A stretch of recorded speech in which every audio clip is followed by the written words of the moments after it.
Molda, pesmica nasza, serca oglasza, Boża ljubezen, prena iz nas.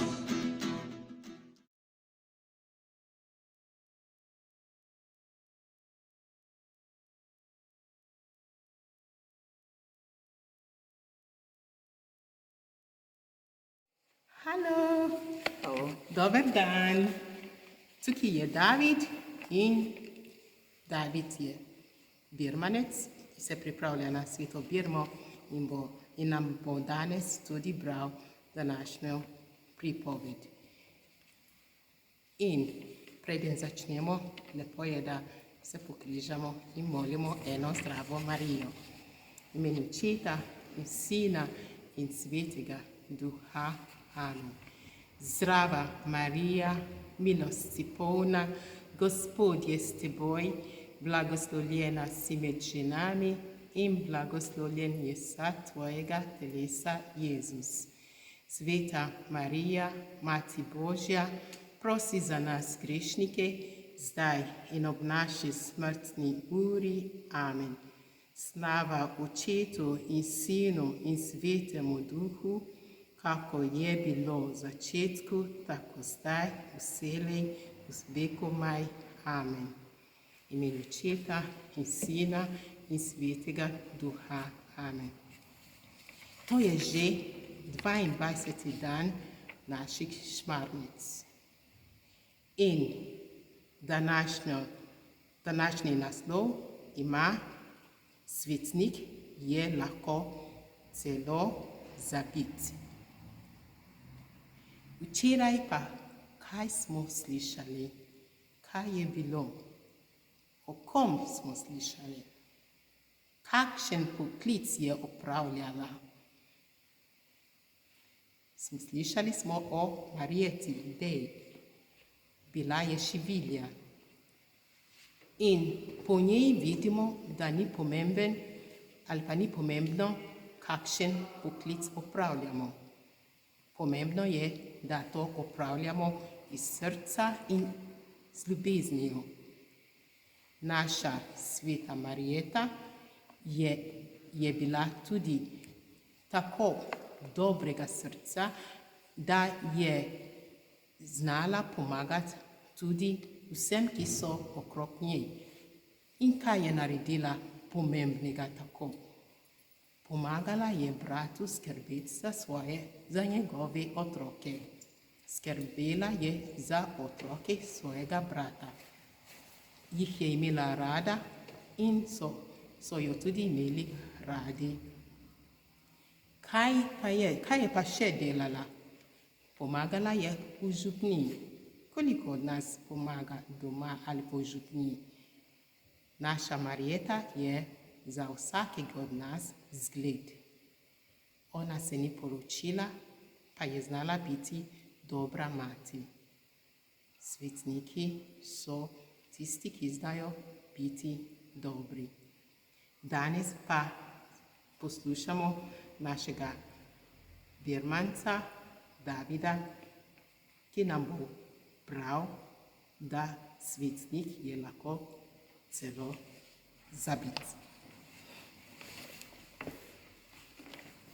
Ali je kakšen svetnik, za katerega bi lahko rekli, da je bil zabit, je naravnost vprašala Tamara.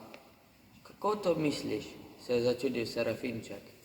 Tako, kot sem rekla, če je kakšen svetnik, ki je bil neumen. Vsi svetniki, o katerih nam govoriš, se zdijo pametni ljudje. Kaj pa kakšen zabit svetnik? Jaz ne bi rekel, da je zabit. Poznam pa svetnika, ki ni bil ravno pameten. Po človeških merilih, seveda. Po človeških merilih je bil neroden in nesposoben, Bog pa ga je izbral za uspešno orodje svoje milosti. V življenju ni storil navzven nič posebnega, ni ustanovil nobenega novega reda, ni napisal nobene knjige, ni začel nobenega novega načina v dušnem pastirstvu. Ime mu je Jožef Kupertinski. Bil je Italijan iz mesta Cupertino. Rodil se je pred slabimi 500 leti. V šoli je bil trde glave in le z največjo težavo se je naučil brati in pisati. Imel pa je poseben dar. Večkrat je bil nekako odsoten, ves zatopljen v notranji svet in neobčutljiv za vse, kar se je dogajalo okoli njega. Že pri 8 letih je bil ves prevzet od notranjih doživetij in tovariši so mu dali vzdevek Odprta usta, ker je Božja sporočila sprejemal z odprtimi usti. Do 14. leta ga je bilo kar grozno videti, ker je bil ves v ranah, ki so močno smrdele. Jožef je želel iti v samostan, vendar ga redovniki frančiškani niso sprejeli. Želeli so le pametne fante, ki bi postali duhovniki. To pa ni pošteno, je ugovarjala Tamara. Toda sprejeli so ga redovniki kapucini. Pri njih je bil le 8 mesecev, potem so ga poslali domov.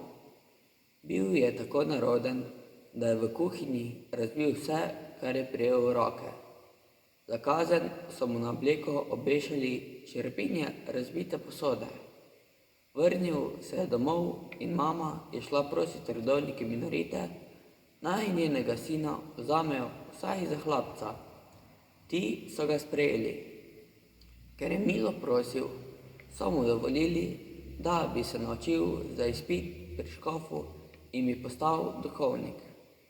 Seveda ni bil dovolj pameten, da bi se naučil, vendar so prvi kandidati, ki jih je škof spraševal, znali tako dobro, da je škof spraševanje prekinil v prepričanju, da znajo vsi za odlično.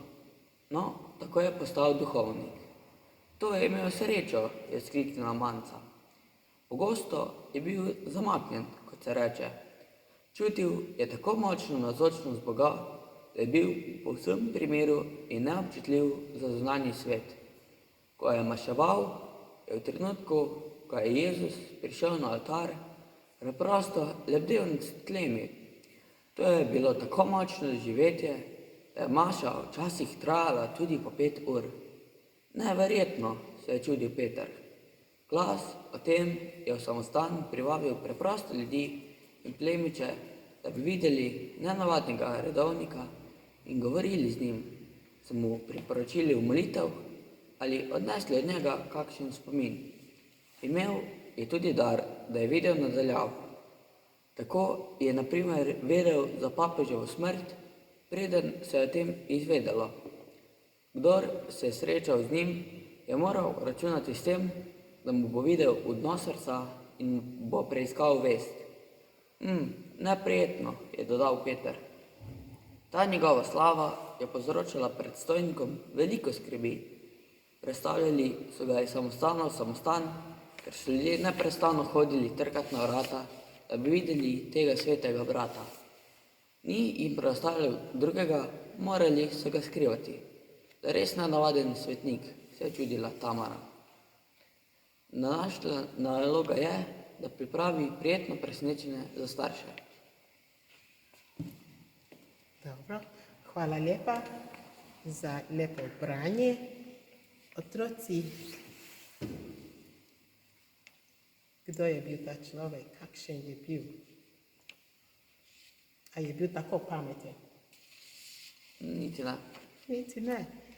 In zato ne rabiš, da si tak, ne vem kaj, preden postaneš svetnik, ampak si lahko svetnik, če dobro znaš živeti svoje življenje. In Cupertini je znal živeti življenje, dobro živeti.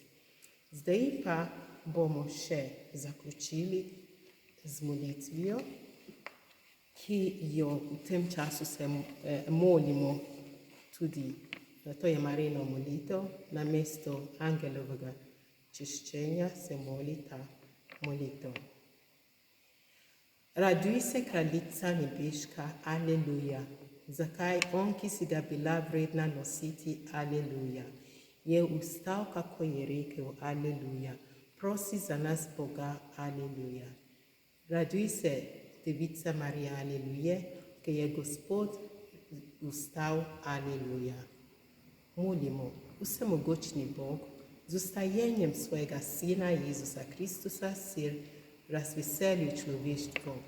Po priprošnji njegove deviške matere Marija naj dosežemo veselje večnega življenja. Po Kristusu našem Gospodu. Amen. Kraljica miru prosi za nas. Mati Kristusova prosi za nas. Mati milosti Božje prosi za nas. Mati prečista prosi za nas. Mati brezmadežna prosi za nas. Mati naših otrok prosi za nas. Petruška Mati Božja prosi za nas. Imenu Očeta in Sina in Svetega Duha. Amen. Vidimo se jutri.